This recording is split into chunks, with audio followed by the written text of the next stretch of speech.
Tom, this could be awkward for the leader of the opposition, could it not, given what he said about Boris Johnson having been found guilty of rule breaking? He told him he should resign.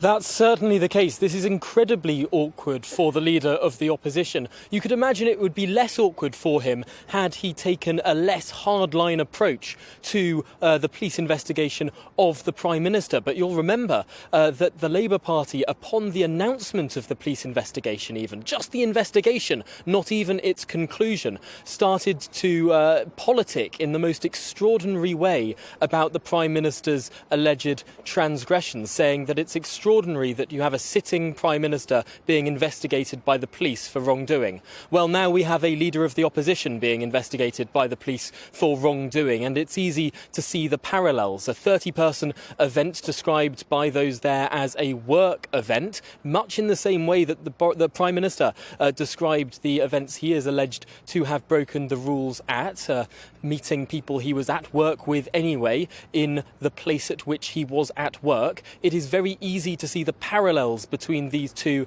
specific situations. And I think there'll be many Conservatives who are now thinking that really the media has been reporting the Conservative alleged transgressions in such a way for the last 3, 4, 5 months. It would be remiss for the same sort of scrutiny to miss out those in the Labour Party, the leader of the Labour Party, the deputy leader of the Labour Party, the MP for Durham, and the around 30 other people who are alleged to have been at that particular work event. Let's remember, back in April 2021, it was against the rules to socialise indoors with people you did not live with. It was legal, of course, to work with people that you worked with. And of course, those were similar rules to what happened in June 2020. In June 2020, when the Prime Minister and the Chancellor have been found to have broken rules in the Cabinet room and been issued fixed penalty notices for that,